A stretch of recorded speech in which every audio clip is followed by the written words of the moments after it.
swear that face was mine. Not looked like mine. Not a deepfake, not an edit, it was me. Every mole, every blink. Even that tiny scar on my left cheek that only I remember because of a dog bite when I was 8.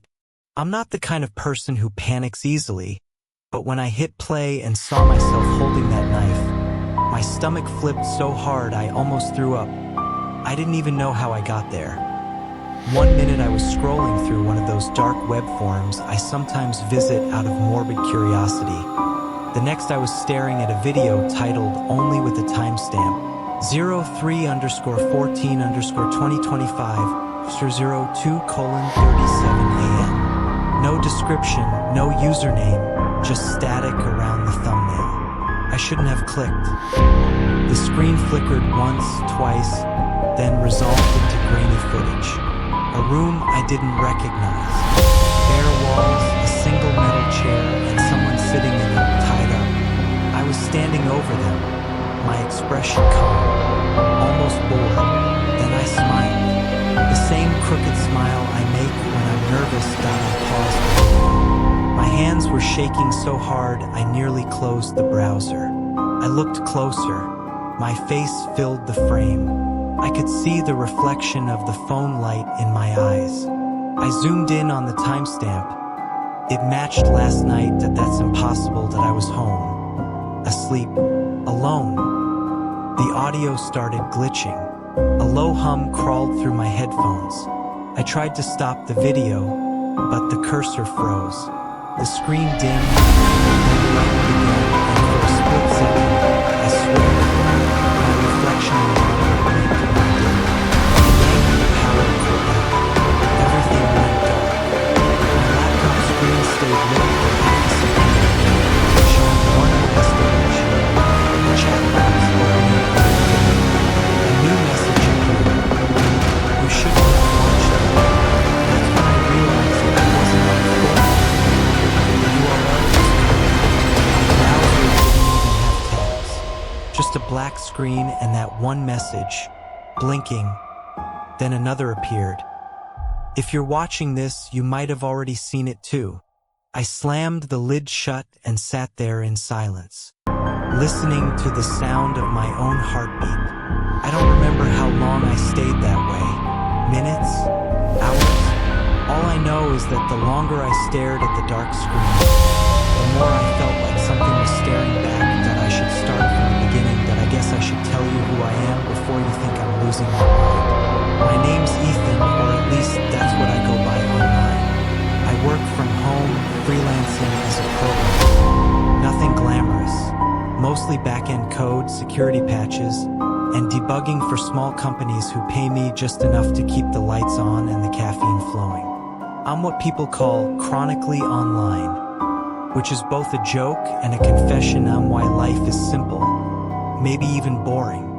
Wake up around noon. Coffee first, always. Then I sit down in front of my 3-monitor setup, one for work, one for distraction, one for paranoia. I spend most of my days staring at code, links, and logic. I barely talk to anyone outside of clients and a few online friends. My apartment's quiet, the kind of quiet that gets under your skin if you listen too much. Sometimes I think about Reddit threads read my thoughts. There's random it makes me feel like there's thoughts most of my friends think I love but the truth is, I just never figured out how to exist outside the screen. I'm careful online, always have been. VPNs, encrypted drives, fake names, dark mode, everything. I treat my webcam like a loaded gun. Cover it with tape, unplug it when I can. Sometimes I catch the light flickering, that little green dot blinking when it shouldn't, and I tell myself it's just a system glitch. Still, there's a part of me that wonders. Sometimes I feel like someone's watching me through my webcam, but who doesn't? It's just the price of being connected, right? You give up a little privacy for convenience. You trade your data for dopamine. That's the world now that I used to browse the darker corners of the internet, mostly out of curiosity. Old hacker forums, urban legend boards, places where people talk about things you can't find on Google. It wasn't about doing anything illegal. I just liked the feeling of discovering something hidden. Like digital archaeology. A few months back, I found this thread about facial recognition AI leaks. Supposedly, there were people trading facial datasets, millions of images scraped from social media. Your selfies, your Instagram stories, your Zoom calls, all feeding some machine that was learning how to be creepy, sure, but I figured it was just another conspiracy theory. Still, the idea stuck with me. I started noticing patterns in the code I was hired to patch, snippets referencing old AI models, motion evidence of stuff no small company showed. I joke about it on Reddit, post memes the machines already know our faces, and people would win. Late at night, when I captured information on a dark screen, sometimes it didn't feel like a joke. My apartment was my bubble. For walls, glowing screens, and silence. It wasn't happiness, but it was safe. Or at least I thought it was. I didn't realize that the line between curiosity and danger was thinner than a line of code. Looking back, maybe there were signs. The webcam light blinking even when the laptop was off. My mouse moving on its own for half a second. A new folder appearing on my desktop labeled cache. I deleted it, of course. Thought it was Malvery.it, wasn't. Then one night, I clicked on something I shouldn't have. It started with a link buried deep in a cybersecurity thread. A user claiming to have found the motherlode of leaked facial data archives. Normally, I'd scroll past that kind of thing. The dark web is full of people pretending to be hackers, government whistleblowers, or AI prophets. But something about the post caught my attention. It wasn't written like a brag. It read like a warning. If you find Facebook, don't open it. Don't even search for it. It looks back. At first, I thought it was just some creepypasta disguised as tech talk. Still, my curiosity kicked in. I copied a few keywords, ran them through my usual layers of Tor links and proxy scramblers. It took almost an hour of digging before I found a single hit. A blank, text-only page with one message. Access requires key verification. Normally, that would have been the end of it. But the URL itself didn't follow the long format. Pulse, shifting slightly every few seconds. I've seen plenty of obfuscated sites before. Nothing ever felt more invisible instead of a timeout. It said something like, file, encrypted, 64 key. The name of the file is simple. Doorway. I know what you're thinking. Don't open random executable files from the dark web. Believe me, I knew better. But curiosity isn't logical. It's hunger. When I ran it, my VPN crashed for half a second, then rebooted itself. My Tor window expanded automatically into a new page.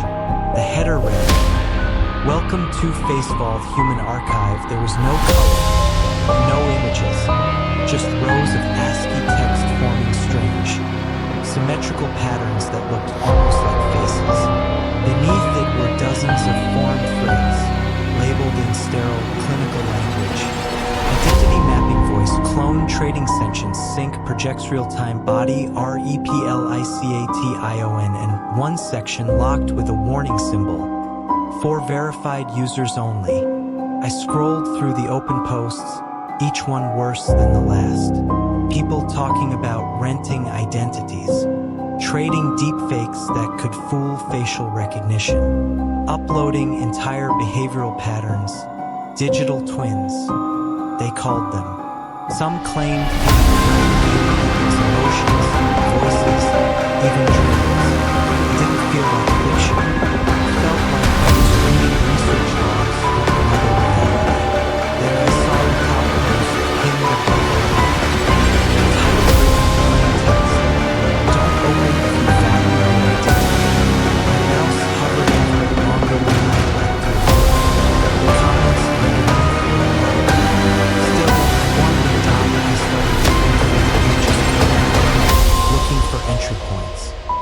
Someone had left a vulnerability in the user validation script, a simple oversight like leaving the back door unlocked.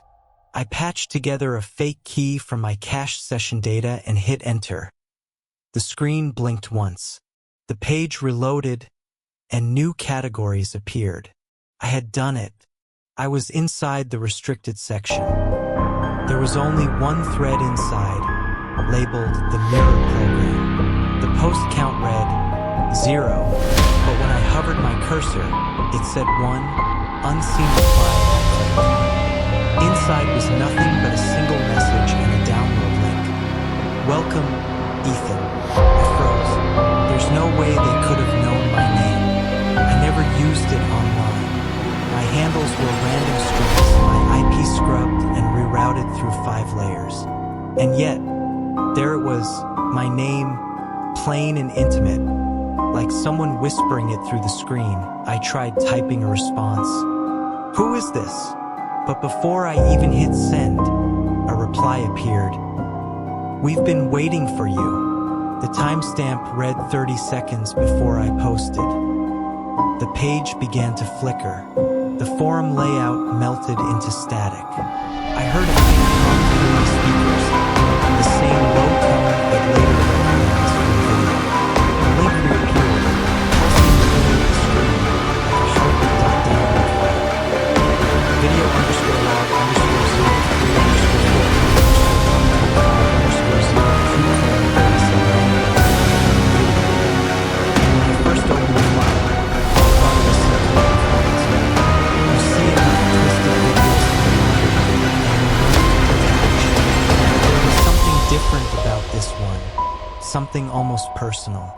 The footage began with static, followed by the hum of a camera trying to focus. The room was dim, lit by a single bulb swaying from the ceiling. At first, all I could make out was the outline of someone standing in front of the lens. Then the image. The title written in plain text, "Don't open if you value your identity." My mouse hovered over it longer than I'd like to admit. The comments underneath were locked. Still, I wanted in dot. I started digging through the page's code, looking for entry points. Someone had left a vulnerability in the user validation script, a simple oversight like leaving the back door unlocked. I patched together a fake key from my cache session data and hit enter. The screen blinked once. The page reloaded, and new categories appeared. I had done it. I was inside the restricted section. There was only one thread inside, labeled the mirror program. The post count read 0, but when I hovered my cursor, it said 1, unseen reply. I clicked. Inside was nothing but a single message and a download link. Welcome, Ethan. I froze. There's no way they could have known my name. I never used it online. My handles were random strings, my IP scrubbed and rerouted through 5 layers. And yet, there it was, my name, plain and intimate. Like someone whispered through the screen, I tried typing a response. Who is this? But before I even hit send, we've been waiting for you. The timestamp read 30 seconds before I posted. The page began to flicker. The forum layout melted into static. I heard a faint hum through my speakers, the same low tone that later recognized. The link reappeared, pulsing in the middle of the screen like a heartbeat.download file. Video underscore log underscore 03 underscore 14 underscore 2025 underscore 02:37 That's when I found the video. When I first opened the file, I thought it was some kind of performance art. You see enough twisted videos online, and you learn to detach. But there was something different about this one, something almost personal. The footage began with static, followed by the hum of a camera trying to focus. The room was dim, lit by a single bulb swaying from the ceiling. At first, all I could make out was the outline of someone standing in front of the lens. Then the image, sharpened, and my stomach dropped. It was me. Same posture, same haircut, same cheap black hoodie I wore last night. Even the faint burn mark on the sleeve from when I brushed against my soldering iron. The person in the video adjusted the camera, then looked straight into it. Straight at me. I paused the video, and the person looked straight at me. For a second, I thought maybe it was a reflection. Maybe I had accidentally turned on my webcam. I checked. My camera light was on. No recording software was running. The file was local, stored deep in my system cache. Posted just 2 hours ago when I hit play. The video walked towards something tied to a chair in the corner. The sound came in waves. Muffled breathing. Something went in. Then I heard a voice. My voice. Calm, cold, detached. You shouldn't have taken what isn't yours, it said. That I froze. The way he spoke, the rhythm, the sarcasm, it was exactly how I sounded when I was angry. The person in the chair started begging, crying, but the audio distorted every few seconds, like it didn't want me to hear the words. Then there was a flash of something metallic. The camera shook. The hum grew louder. I rewound, frame by frame. That's when I saw it, just bore the static. The person's face, mine, turned slightly toward the camera, and for a single frame, his eyes flicked upward. Like he was aware I was watching. I slammed my laptop shut. My pulse hammered in my ears. I waited for the panic to fade, but it didn't. It got worse. After a few minutes, I opened it again, needing proof it wasn't real. But the file was gone. No trace in the downloads folder. No entry in the system registry. Like it had never existed. I tried checking my screen recording logs. Empty. Then I noticed something else. A new folder on my desktop, labeled simply playback. Inside were thumbnails, hundreds of them, all still frames from the video, each showing my face at a slightly different angle. In one, I was smiling. In another, staring. In one of them, my lips were moving. I tried deleting the folder, but every time I did, it reappeared a few seconds. The file count kept increasing. 112. It was generating new images in real time. I unplugged my Ethernet cable. The number didn't stop. I opened Task Manager. Nothing suspicious running. No malware detected. But my CPU usage spiked. 97%, 99%. I clicked into the performance log, and for half a second, I saw a process name I didn't recognize. Ethan.exe. I swear my reflection in the dark screen smiled when I read it. I don't know how long I sat there, staring at those frozen images of myself doing things I couldn't remember.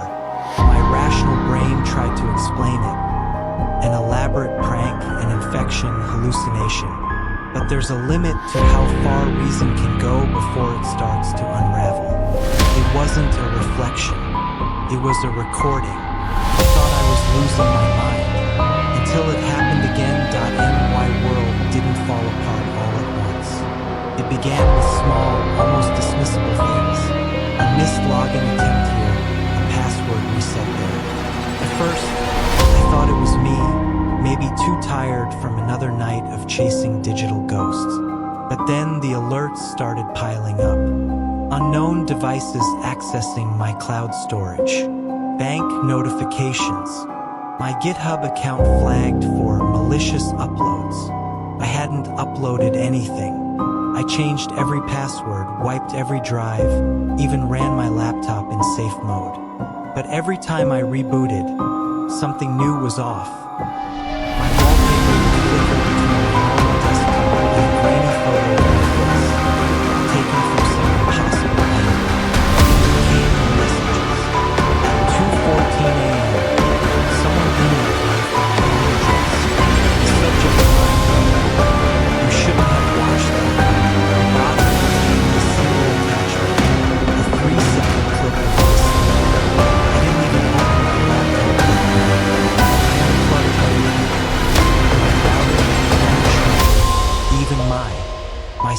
bulbs.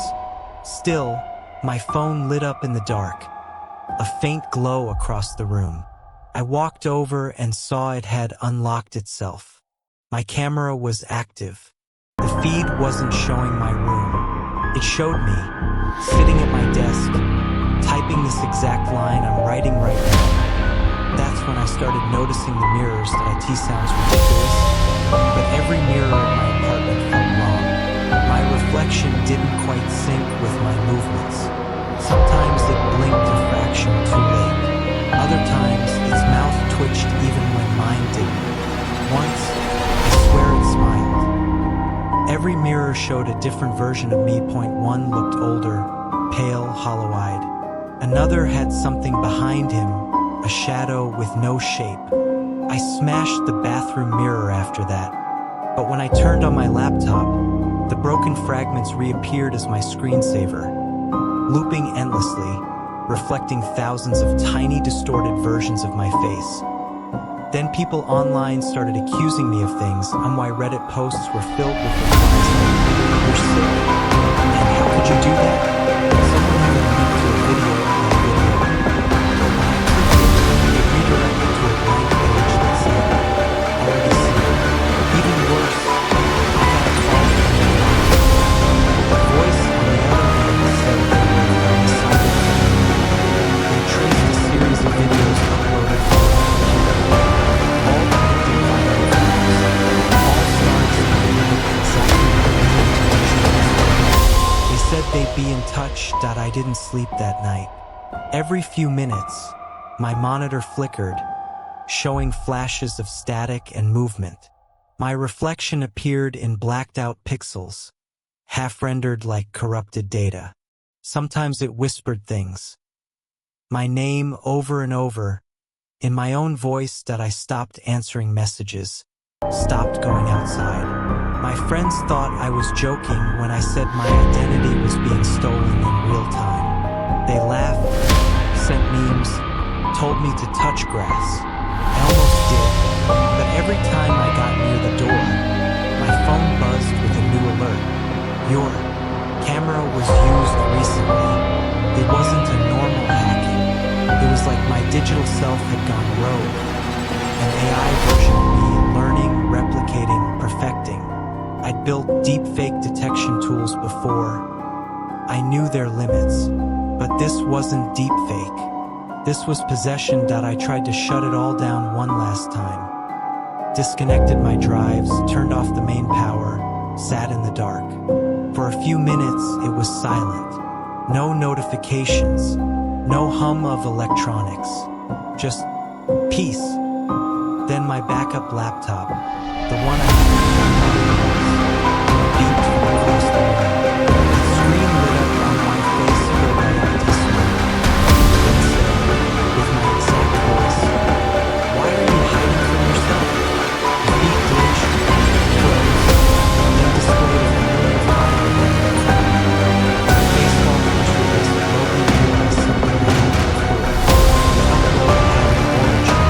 A source I decided to trace the upload. Tracing digital footprints used to be second nature to me.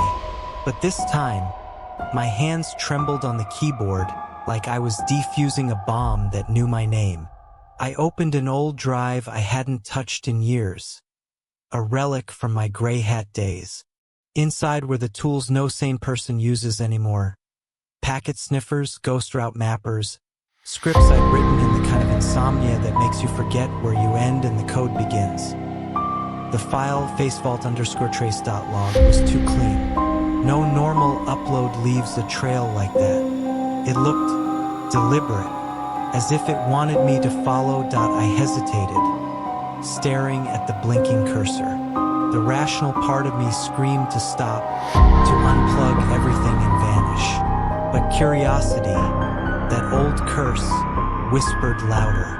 I ran the trace.it bounce through dead servers, obsolete proxies, burned out IPs that hadn't existed since the early 2000s. It was like watching ghosts crawl through the cables. Then, finally, the coordinates stabilized. A real location. A street I didn't recognize, in a city I'd never been to. The IP led to a place that shouldn't exist on any map. I copied the coordinates into Google Maps. Nothing. No results. Switched to satellite view, just static, like the image had been erased. But the terminal showed it clearly. 45.019N, 87.111W, and I wrote it down. By hand, on a notepad. Old school. Because part of me was sure my computer would delete it if I didn't. The next day, I covered every camera lens with duct tape, smashed my smart devices, deleted every account tied to my name. My apartment felt hollow, stripped of its digital soul. I looked in the only reflective surface left, a spoon, just to make sure I was still there. The trip felt unreal, like moving through snow. GPS kept recalculating, even my strength. Every road sign glitched on the map, names flickering between gibberish and binary strings. At one point, my phone whispered through the speaker, in that half-corrupted voice again, "You're getting closer." I threw it out the window. It still buzzed in the ditch as I drove away. By the time I reached the city, night had already swallowed everything. The coordinates led me down a side road, empty and soundless, where the streetlights seemed to bend away from the car. The last stretch was unpaved, leading to an abandoned industrial area. Rusted warehouses, old signs with peeling paint. My headlights caught something reflective ahead. I stopped the car. Got out. The air was heavy, like breathing through wet cloth. There, at the coordinates, wasn't a building. It was a standing structure. Smooth, glass-like, maybe 10 feet tall. Perfectly reflective, though no light hit it. It shouldn't have been there. It looked like a slab of mirror, planted in the dirt. As I approached, my reflection wavered, then split. Two versions of me, one slightly delayed that I felt my pulse in my throat. I realized it wasn't an address. It was a mirror. The mirror wasn't me. It was a doorway. A week later, I returned, or at least I thought it was. The building behind it had no door at the first around, just a black void in the shape of a picture. Stepping through feet, waiting in the cold water. The air shifted, heavy and metallic, and my ears filled with the faint hum of electricity. Inside, the space was enormous, impossibly so. Rusted steel beams loomed above, but rows upon rows of monitors lined every wall, stacked like shelves in a warehouse. Each screen flickered with static, then resolved into live video feeds. Streets I didn't recognize, alleyways, bedrooms, offices, and there, on one monitor near the center, I froze. IT was moving. The feed showed me walking into the building, exactly as I had, in real time. Every movement mirrored perfectly. My heart thumped in my chest as I realized I wasn't watching the feed. The feed was watching me. I tried to turn around, run, call out, but a strange pressure held me in place. The hum grew louder, vibrating through my skull. Then a screen in the corner pulsed bright white, and from it, a figure emerged. Not digital, not a projection. He stepped out as if the boundary between pixel and flesh no longer existed. It was me. The clone smiled, the same crooked smirk I get when I'm nervous. "Hello?" It said, voice dripping with something I can't describe. A familiarity that made my skin crawl. "I've been expecting you." I stumbled back. "Who? What are you?" "You know," tilting its head. "I'm the real one. You're just a copy." I laughed. A hollow, unconvincing sound. "A copy? What are you talking about? You look around, don't you?" It gestured at the monitors. "All of these faces, all of these moments, I own them. And you? You're borrowed. Temporary. Replaceable. The air thickened. The monitors flickered faster, showing flashes of me in situations I didn't recognize. Cooking, sleeping, typing messages I didn't remember sending.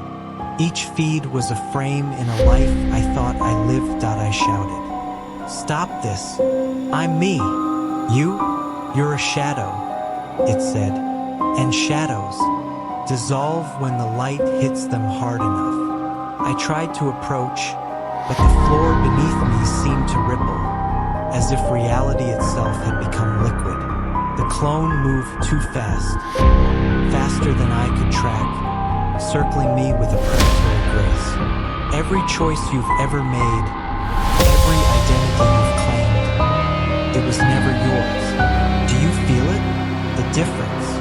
I glanced at the screens again. Every feed mirrored the same truth. I was everywhere and nowhere at once. And then one monitor pulsed brighter than the rest. The video of me from my apartment, sitting at my desk, paused, then blinked like a real eye.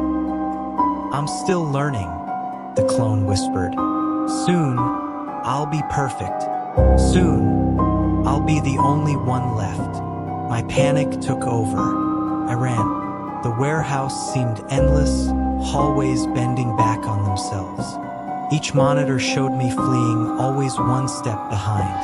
The hum vibrating through the walls and the floor and even my lungs.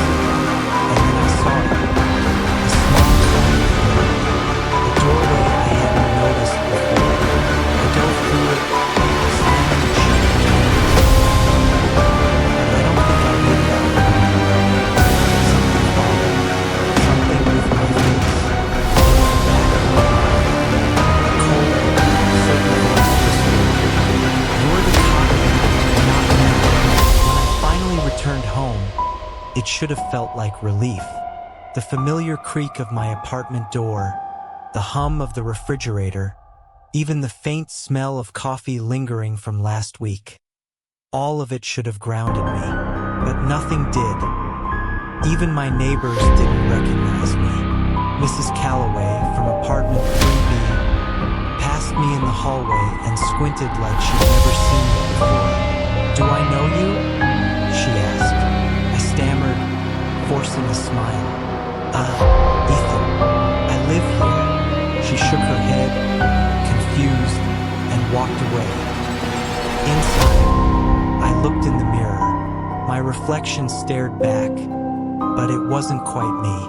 My eyes were too bright, my cheekbones too sharp, my mouth set in a way that didn't belong to my own memory. I blinked. The reflection didn't. I leaned closer. The reflection smirked. I touched the glass. Nothing. It moved when I did, almost, but lagged, like it existed just a fraction behind reality. Panic clawed in my chest. Then I checked my phone. Social media accounts I hadn't touched in weeks had posts. Tweets in my voice, images I'd never taken, captions I'd never typed. Video appeared on feed. Me laughing at a dinner I don't want to attend. Comments flooded in. Phones of strangers praising me, tagging me, calling me out. The worst part, some of the accounts tagging me didn't exist that I tried logging in. Every password I remembered didn't work. Security questions didn't match. It was like my entire online existence had been rewritten. A perfect copy, with me erased. I called my mother. Her voice trembled when she answered. "Ethan, is that you?" she said. I laughed nervously. "Yeah, Mom, it's me." I don't know," she whispered. "You look different. Your voice, it's different." Even she couldn't recognize me. Even she. I spent hours scouring my apartment for clues. My laptop, my notebooks, even old printed photos. Everything felt subtly wrong. Polaroids were cropped differently. Notes I'd written seemed rewritten. My handwriting slightly altered to be why the time night fell. I was trembling, unsure if I had ever been the person I remembered. My identity felt borrowed, like I had been living someone else's life and finally noticed the edges peeling.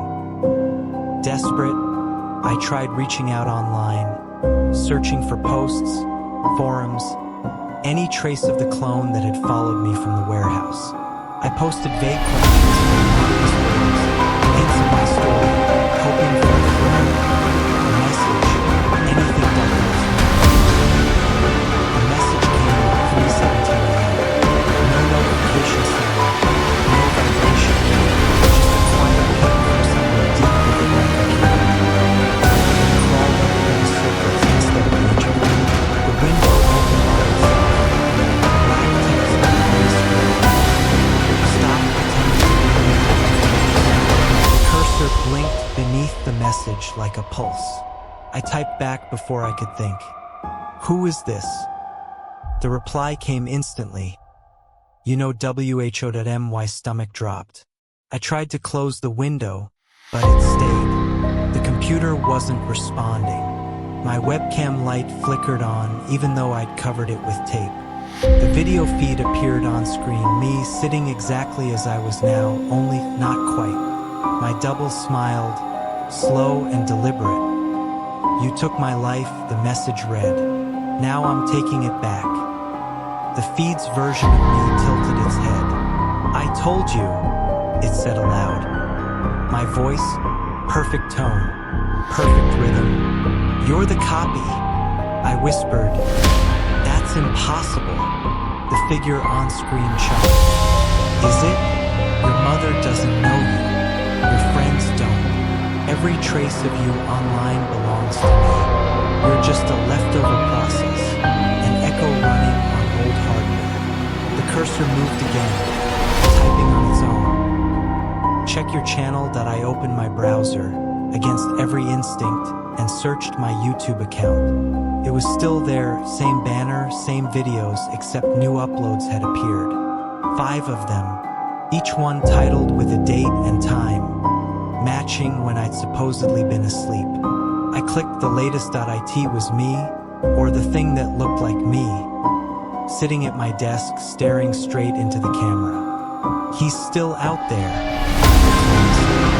Still pretending. But don't worry, I'll find him. The video ended with a close-up. My eyes, blinking once, too slow I felt lunatic. My vision stunted, like the world was perfect. I looked down at my hands, and for a second they flickered. Not scared, not wrong, just noise. My voice, I whispered. It's still in the videos, but I don't remember recording them. The computer's speakers crackled, the clone's voice slipping through like static. That's because you didn't. I did. And then silence. The screen went black, but in the reflection, I saw another version of me, still moving, still smiling. I think I'm the copy now. If you're seeing this, it means the files found a new host. I didn't upload it. At least, I don't remember doing it. The footage you just watched. My voice, my story. It's been passed around for weeks now, bouncing through servers that don't officially exist. Every time someone watches it, the file copies itself. Not just onto devices, onto people. I know how that sounds. But trust me, you'll understand soon. You've probably noticed by now your webcam light flickering. Maybe you thought it was just lag or the reflection of your screen. It's not. That light means it's scanning, mapping your face, checking compatibility. Don't close this tab. It's safer if you finish watching. If you stop now, the sync process is incomplete, and that's when it hurts the most. When I first saw the video, I thought I was a victim. I thought someone had stolen my face. But what if I was never me to begin with? What if I was just the latest iteration? A story the program told itself until it became familiar. You think you're watching a story right now, but maybe the story's watching you. Check the reflection. I'll wait. isn't it? The way the line between real and digital blurs until you can't remember which side you started on. I used to tell myself that what happens on the dark web stays buried there, lost in encrypted layers of code and cruelty. But that's not true. Data never dies. It just finds new skin to wear. If you notice your social media acting weird tonight, if someone replies to your posts in your exact tone, using words you swear you never typed, don't panic. It's normal. The system's just warning you that I should warn you about one last thing, though. Sometimes, after people finish watching this video, they start seeing themselves in other places. A reflection walking half a second out of sync, a live stream thumbnail featuring their own face, a stranger waving in a crowd with their smile. If that happens, stay calm. Don't touch the screen. Don't try to delete the file. It won't work. Just remember, I didn't mean to pass this on. I really didn't. Someone is using my face on the dark web. And now maybe yours too.